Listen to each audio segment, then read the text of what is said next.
20, 30,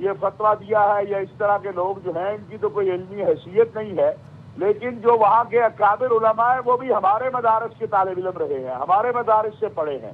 حضرت مولانا مفتی تقی عثمانی صاحب خود جو ہے مولانا انوار الحق حقانی صاحب یہ حضرات افغانستان گئے اور قرآن و سنت کے مطابق ان حضرات کو بتایا کہ آپ یہ جو کچھ پاکستان میں ہو رہا ہے یہ دہشت گردی ہے، یہ جہاد نہیں ہے۔ جہاد وہ کہلائے گا جو ظلم کے خلاف ہوگا۔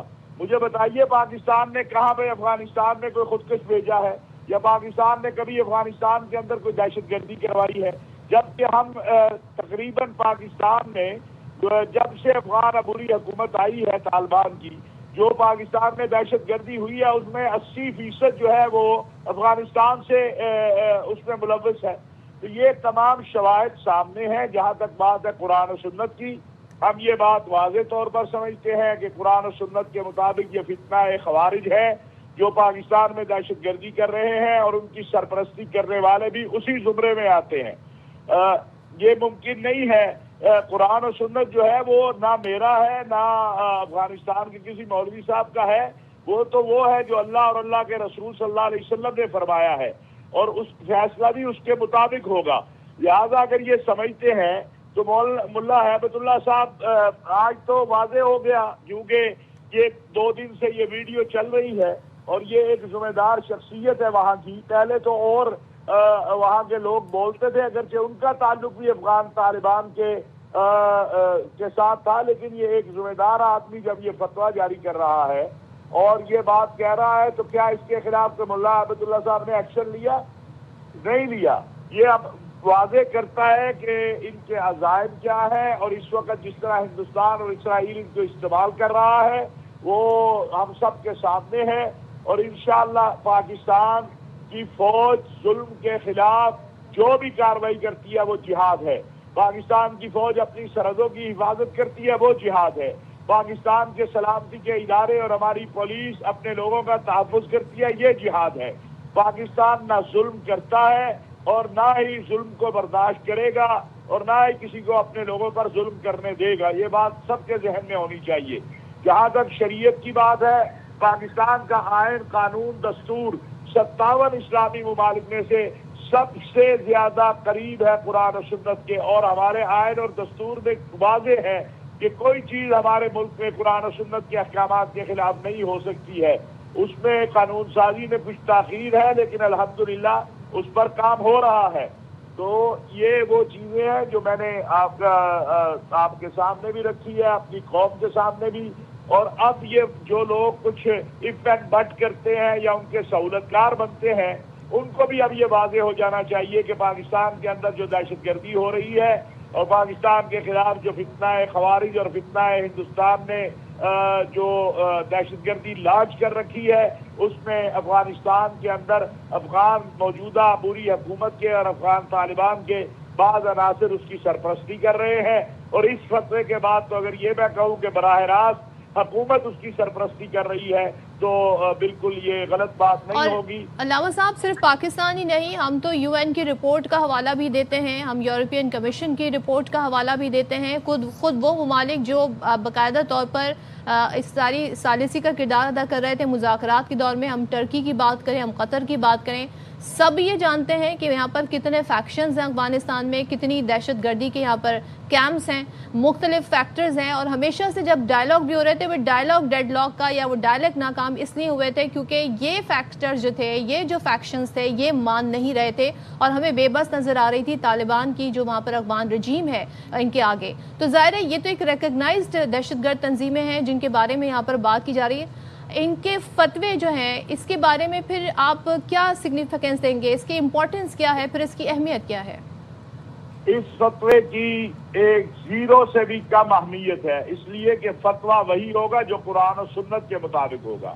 فتویٰ وہ نہیں ہوگا جو کسی مولوی صاحب کی یا داڑھی والے کی، پگڑی والے کی خواہشات پر ہوگا۔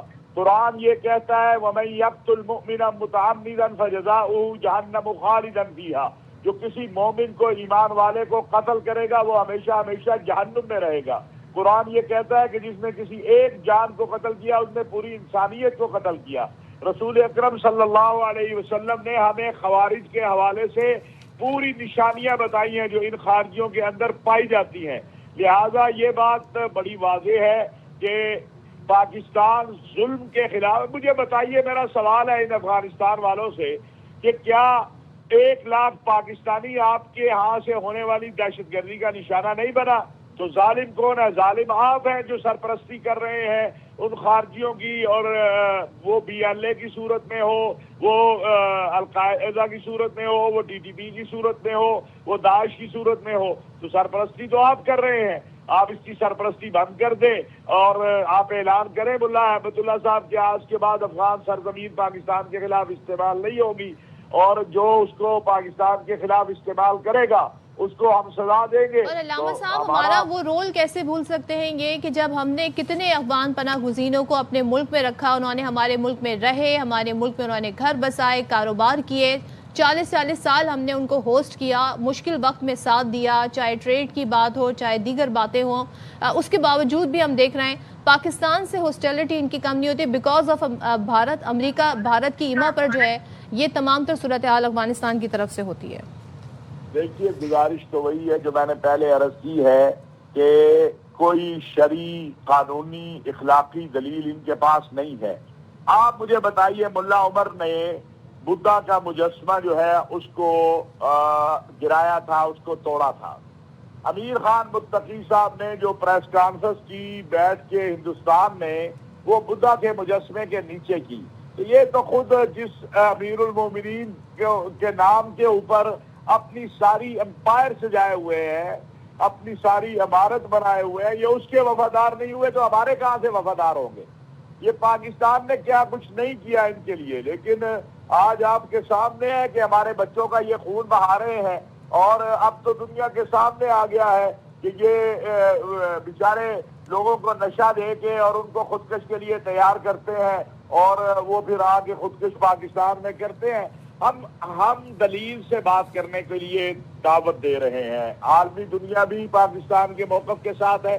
آج کیا سعودی عرب، ترکیہ، قطر، کوئی متحدہ عرب امارات، کوئی ایک مجھے 57 اسلامی ملکوں میں سے ملک بتا دیں، اپنے پڑوسیوں میں سے کوئی بتا دیں، چائنا بتا دیں، ایران بتا دیں کہ جو ان کے موقف کا حامی ہو یا ان کے لیے کوئی جو ہے وہ بات کرنے والا ہو. سارے ان کے رویوں سے عاجز آ گئے ہیں کہ یہ دہشت گردی کا جب معاملہ آتا ہے تو اس وقت دہشت گردوں کی جو ہے وہ پشپرائی پہ کھڑے ہو جاتے ہیں. کیوں سعودی عرب میں آخری مذاکرات ناکام ہوئے؟ اور پورا خطہ علامہ صاحب اس بات سے کو جانتا ہے کہ افغانستان سے میں جو ہے وہ دہشت گردی کو پنپ رہی ہے، وہاں پر تربیتی مراکز بھی ہیں، پورا خطہ اس بات سے واقف ہے. بہت شکریہ آپ نے ہماری نیوز کے لیے وقت نکالا. یہاں پر آپ کو ایک اور خبر سے بھی اپڈیٹ کریں. بلوچستان میں دہشت گردی کا ایک بڑا منصوبہ ناکام بنایا گیا. فورسز نے خودکش حملے کے لیے تیار کی گئی خاتون کو گرفتار کر کے کوشش ناکام بنائی. اب یہ آپ چین دیکھ رہے ہیں، یہ فتنہ الخوارج، فتنہ الہندوستان، یہ ان کا پیٹرن ہے. خوزدار سے تعلق رکھنے والی لائبہ نے بتایا کہ دہشت گردوں نے مزید لڑکیوں کو تیار کرنے کا کہا. جولائی 2025 میں TTP کمانڈر ابراہیم سے رابطہ ہوا، جس کی باتوں سے متاثر ہو کر خودکش حملے کے لیے راضی ہو گئی. ابراہیم نے دوسرے کمانڈر دلجان سے رابطہ کروایا، جس نے خودکش حملے کے لیے بلوچ یکجہتی کمیٹی BYC کی ڈاکٹر سبیحہ سے ملوانا تھا. اور مزید لائبہ نے کیا کہا، ذرا آپ اسی کی زبانی سن لیں. میں ضلع خوزدار کی تحصیل زیری کی گاؤں چشمہ کی رہائشی ہوں. گزشتہ سال جولائی میں میرا رابطہ تحریک طالبان کے کمانڈر ابراہیم عرف قاضی ماما سے ہوا اور خودکش بننے کے لیے میری ذہن سازی کی. بعد میں کمانڈر ابراہیم میرا رابطہ کمانڈر دلجان سے کروایا. کمانڈر دلجان نے بتایا کہ وہ مجھے خودکش ٹریننگ کے لیے ڈاکٹر سبیحہ BYC والے سے ملوائے گا. انہوں نے مجھے ہدایت دیا کہ میں مزید لڑکیوں کو فدائی کے لیے تیار کروں. کمانڈر دلجان نے مجھے اپنے ساتھ کیمپ لے کر جانا تھا اور خودکش مشن کے لیے ٹارگٹ کا بتانا تھا، لیکن خوزدار پہنچنے پر مجھے گرفتار کر لے گیا. آج کے بعد ایسے کام نہ کرنے کا وعدہ کرتی ہوں. اپنے جیسے لڑکیوں کو بتانا چاہتی ہوں کہ وہ اسی طرح کے غلط کاموں سے خود کو دور رکھیں. اور اس موقع پر آپ نے دیکھا کہ وزیر اعلیٰ بلوچستان بھی وہاں پر ساتھ تھے. تو وزیر اعلیٰ بلوچستان کا کہنا تھا افغانستان دہشت گردوں کی محفوظ پناہ گاہ ہے، دہشت گرد بلوچ خواتین کا استحصال کر رہے ہیں. بشیر زیب اور BLA نے خواتین کا احترام ہی ختم کر دیا ہے. مزید وہ کیا کہہ رہے تھے، دیکھتے ہیں. نے کہانی ہے وہ آپ کو بتائی. یہ پیورلی ایک ہیومن انٹیلیجنس بیسڈ آپریشن تھا. ایک بہت بڑی تباہی سے نہ صرف معصوم لوگوں کی جانوں کو بچایا. People of Balochistan those who are giving us these informations کہ اس طرح کی انفارمیشن جو ہے وہ کنٹینیوسلی شیئر ہو رہی ہے. اب سیکورٹی ایجنسیز جو ہیں وہ اس طرح کے آپریشنز میں جو ہے ان کی تعداد دن بدن بڑھتی جا رہی ہے. بلوچ خواتین کو ایکسپلائٹ کیا جا رہا ہے. بلوچ کو کس طرف لے کے جا رہے ہیں بلوچیت کے نام پر؟ کیا ہمارا معاشرہ، کیا ہماری غیرت، کیا ہمارے بزرگوں کے روایات اس کی ہمیں اجازت دیتے ہیں؟ بہت زیادہ احتیاط کرتے ہیں. خواتین کے بارے میں کوئی ایسا سٹیپ نہ اٹھائیں کہ جس سے خواتین کا احترام ہے ہارم نہ ہو. یہ احترام کس نے ختم کیا؟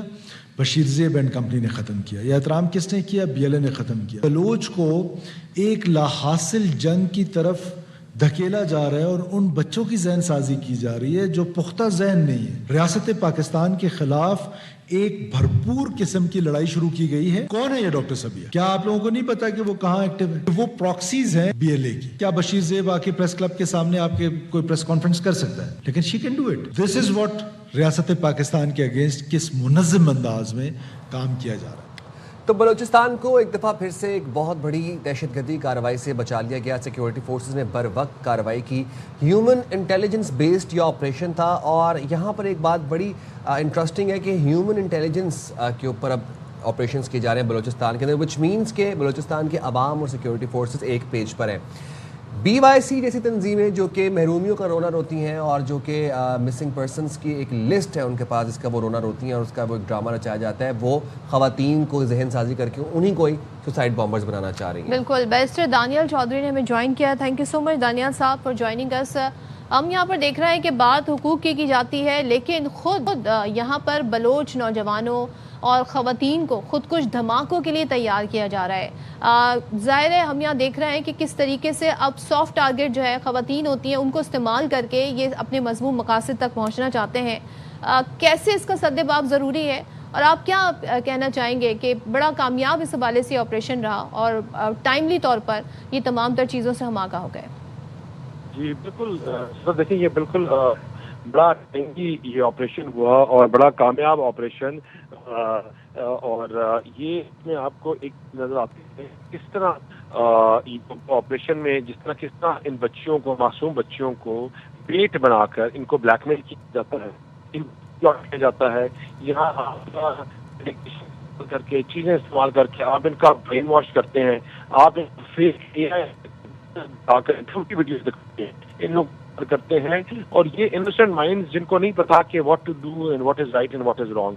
لیکن یہ جو گورنمنٹ کی اور بلوچستان گورنمنٹ کی اور سیکورٹی فورسز اور ایجنسیز کی جو کامیابی ہے، یہ بہت بڑی کامیابی اس طرح ہے نکل کر ان کو سامنے لے کے آئے ہیں. کیونکہ ایک دفعہ کوئی جیکٹ پہن لے تو اس کو اتارنا بڑا مشکل کام ہوتا ہے، لیکن اس پورے نیکسس کو ایکسپوز کرنا کو کیسے آئے تھے سے آتے ہیں، اس میں ہندوستان کا بہت بڑا رول ہے. کس طرح پراکسیز کے تھرو پیسے لگاتے ہیں، پیسے انویسٹ کرتے ہیں.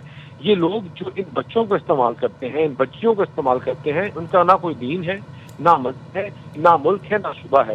ان کا ایک ہی ان کی پہچان ہے اور وہ پیسہ ہے. ہندوستان ملتا ہے اور یہ پورے نیکسس آج دنیا میں دیکھ رہے ہیں، یہ نیکسس کے خلاف کہ پاکستان کو کمزور کرنا ان کا ہدف ہے، اس ملک کو کمزور کرنا. یہاں کے بچوں کی کوئی ریلیجن آپ کو صرف بھی اجازت نہیں دیتا کہ آپ معصوم بچوں کی جانیں لیں. کوئی ریلیجن آپ کو یہ اجازت نہیں دیتا کہ آپ مسجد جا کے دھماکے کریں، لوگوں کے بچوں کی کریں، ماؤں کو بیوہ. تو this is the nexus that has been exposed. انشاءاللہ آگے آنے والے دنوں میں یہاں سے جو اور شواہد چیزیں ملی ہیں اس سے بڑے ڈیپر اور زیادہ اسٹرانگر آپریشن کیے جائیں گے. اور یہ پورے پاکستان میں جہاں جہاں سلیپر سیلز ہیں اور جہاں جہاں یہ پاکستان میں ان لوگوں کا مائنڈ واش چل جا رہا ہے، اٹھا کے اٹھایا جائے گا اور ان کو کیسے کیا جائے گا. دانیال چودھری صاحب، آلسو یہ بھی ہم آپ سے جاننا چاہیں گے کہ اب کیا اقدامات کیے جا سکتے ہیں اپنے نوجوانوں کو ان تنظیموں سے محفوظ کرنے کے لیے، ان تنظیموں سے بچانے کے لیے، جس میں یہ BYC جیسی تنظیمیں ہیں، BLA جیسی تنظیمیں ہیں جو کہ شر پسند عناصر ہیں اور ہمارے ملک کے نوجوانوں کو، خاص طور پہ خواتین کو، بچیوں کو، نائیو مائنڈز کو ریاست مخالف پروپیگنڈا سکھا رہی ہیں اور ریاست کے خلاف کھڑے ہونے پر اکسایا جا رہا ہے. باقاعدہ ان کی ٹریننگ کی جا رہی ہے. کیسے اپنے نوجوانوں کو محفوظ رکھا جائے سر ان سے؟ دیکھیں اس میں 3 سٹیج جو ہے نا ڈیفنس آپ کو میکانزم تیار کرنا پڑے گا اور تیار کیا جا رہا ہے. ایک ان لوگوں کو جن کو آپ نے کیا نام ہے آپ نے ہے ان کو واش ان کی چیزوں کو ان کو بتانا اور کس طرح ان کو غلط استعمال کیا جا رہا ہے. سوشل میڈیا کا رول جو ہے امپورٹنٹ اور پرٹنٹ ہے ان تمام چیزوں میں جس میں ان کو ایکسپلائٹ کیا جاتا ہے اور یہ بتایا جاتا ہے کہ پاکستان اور ان کی جو محرومیاں ہیں اس کا جو شکار اور یہ جو زیادتیاں ہو رہی ہیں اس کا پاکستان ہے. لیکن یہ خود ہماری افواج ہے یہ. چلیں ٹھیک ہے, بہت شکریہ دانیال چودھری صاحب, آپ پروگرام کے لیے آپ نے وقت نکالا. یہاں وقت تو ایک بریک کا, حاضر ہوں گے بریک کے بعد آتے ہیں. Welcome back once again. اور ذرا بات کرتے ہیں مڈل ایسٹ کی صورتحال کی, خاص طور پہ جو امریکہ اسرائیل نے جو اٹیک کیا ایران پر, ایران کی جوابی کارروائی کا سلسلہ جاری ہے. تو ایران کی قومی سلامتی کے جو سیکرٹری علی لاریجانی, جن کے حوالے سے کل تک یہ خبریں کنفرم نہیں ہو رہی تھیں کہ وہ حملے میں شہید ہوئے ہیں کہ نہیں, اب یہ خبر کنفرم ہو گئی ہے کہ وہ شہید ہو گئے ہیں. امریکی اور اسرائیل کے حملے میں اپنے بیٹے مرتضیٰ سمیت شہید ہوئے. علی لاریجانی کے ٹویٹر اکاؤنٹ سے بھی شہادت کا اعلان کیا گیا اور پوسٹ میں کہا گیا ہے کہ ایک بندہ خدا اپنے رب کے پاس شہید کے طور پر پہنچ گیا. شہادت پر تعزیت اور اللہ سے مرحوم کی مغفرت کی دعا ہے. علی لاریجانی کی شہادت پر خاتم الانبیاء ہیڈ کوارٹرز نے سخت رد عمل دیا ہے. ترجمان کے مطابق ٹرمپ ایران کی حیران کر دینے والی کارروائیوں کے لیے تیار رہے اور تمل دشن کے تصور سے بھی سخت زیادہ یہ ہوگا. اچھا, اور علی لاریجانی ایک بہت بہادر کریجیس وہ لیڈر تھے اور انہوں نے ہمیشہ بہادری سے لڑا, وہ نہ جھکے نہ ڈرے, اور ہمیں بلکہ جب القدس ریلی ہوئی تو ہمیں سڑکوں پر بھی چلتے ہوئے نظر آئے. وہ پاکستان کا دورہ بھی کرتے تھے, پاکستان کو اپنا بھائی کہتے تھے. اور ابھی یہ کچھ دن پہلے کی ان کی مناظر تھے. اچھا, وہ نڈر تھے, وہ بالکل توحید پر کھڑے رہے اور آخری دم تک کھڑے رہے. خطے میں امریکہ کی 50 سال کی سرمایہ کاری کو تباہ کر دیں گے, یہ اب علی لاریجانی کے شہید ہونے کے بعد ایران کا موقف ہے, ایران کا رد عمل ہے. اب دشمن اپنی ناکامی چھپانے کے لیے جنگی جرائم کا مرتکب ہو رہا ہے. اچھا, ایران ہمیشہ سے بڑا خطرہ رہا ہے. وائٹ ہاؤس میں صحافیوں سے گفتگو کرتے ہوئے اب ڈونلڈ ٹرمپ نے یہ کہا کہ اوباما کے ایران نیوکلیئر معاہدے کو ختم نہ کرنے کی صورت میں 4 سال قبل نیوکلیئر جنگ یا ہولوکاسٹ ہو سکتا ہے. لیکن اب ہر لحاظ سے ایران کو بری طرح نقصان پہنچایا اور ابھی فوری جنگ نہیں رکے گی. اچھا, کبھی وہ کہتے ہیں فوری جنگ نہیں رکے گی, کبھی وہ کہتے ہیں ہلکی پھلکی ہنٹ دے رہے ہوتے ہیں کہ it will be over very soon, it will be over soon. Larijani کے شہید ہونے کے بعد بھی انہوں نے یہ ایک اندیا دیا, ایک ہنٹ دی کہ now everything is done and now it will be over soon. But who knows Donald Trump کس دن وہ منہ اٹھا کے وکٹری ڈکلیئر کریں گے, وی نیور نو, بٹ لگتا ہے کہ وہ دن قریب ہے. اچھا جی, ایران کے وزیر خارجہ عباس عراقچی کہتے ہیں کہ اعلیٰ رہنماؤں کی شہادت سے نظام کو ہلایا نہیں جا سکتا. یہ ایک ایسا نظام ہے جو اداروں پر قائم ہے. الجزیرہ کو انٹرویو دے رہے تھے. ایران میں سیاسی, اقتصادی اور سماجی ادارے مستحکم ہیں. انہوں نے کہا ایک فرد کی موجودگی یا غیر موجودگی اس مضبوط ڈھانچے کو متاثر نہیں کر سکتی ہے. علی لاریجانی کی شہادت کے بعد ایران نے اسرائیل پر میزائل کی بارش کر دی ہے. پاسداران انقلاب کے مطابق 61 افراد ہلاک اور 230 زخمی ہوئے. اسرائیلی وزارت صحت نے 24 گھنٹے میں 192 افراد کی زخمی ہونے کی تصدیق کی ہے, جبکہ تل ابیب, براق اور رتمگان میں 2 اسرائیلی ہلاک ہوئے ہیں. ایران نے تل ابیب پر خرمشر 4 اور قدر اماد اور خیبر شکن میزائل داغے ہیں. اچھا, اور 100 سے زائد فوجی اور سیکیورٹی اہداف کو نشانہ بھی بنایا گیا. تل ابیب کے ریلوے اسٹیشن پر بھی میزائل لگے, جس سے جو بوگیاں تھیں ریلوے جو ٹرین کی اس کے شیشے ٹوٹے. اور امریکی طیارہ بردار بحری بیڑا, اچھا یہ سننے والی خبر ہے کہ امریکی طیارہ بردار جو بحری بیڑا ہے USS جیرالڈ فورڈ بڑا مشہور طیارہ بردار جہاز ہے امریکہ کا, وہ جناب اب واپس بندرگاہ روانہ ہو گیا ہے. بلومبرگ یہ بتا رہا ہے کہ جیرالڈ فورڈ میں آگ لگی لانڈری سیکشن میں, جس کی وجہ سے اس کو واپس بلا لیا گیا ہے. اور لانڈری ایریا میں آگ لگنے کے باعث کافی امریکی فوجی جو تھے وہ 600 سے زیادہ امریکی فوجی اپنے بستروں کے بغیر ان کو رہنے پر مجبور ہونا پڑا, بستروں سے محروم ہو گئے کیونکہ وہ جیرالڈ فورڈ میں آگ لگ گئی تھی. تو خیر, اب جیرالڈ فورڈ جو ہے وہ اب اس پوری جنگی کارروائی کے اندر حصہ نہیں لے رہا ہے, واپس لنگر انداز ہو گیا ہے بیڑے کے اوپر. اور ساتھ ہی جی, ایران کی جانب سے پڑوسی اور خلیجی ممالک پر حملے جاری ہیں اور امریکی جو اڈے ہیں ان کو نشانہ بنایا جا رہا ہے. ساری صورتحال پر ہم بات کر لیتے ہیں کہ کیا یہ معاملات آگے مزید جا رہے ہیں, کیا صورتحال اس پر بن سکتی ہے, کیونکہ نیٹو کو بھی کہا تھا ڈونلڈ ٹرمپ نے, مگر نیٹو کی طرف سے کوئی جواب نہیں آیا. سابق سفیر نگمانہ ہاشمی ہمارے ساتھ موجود ہیں.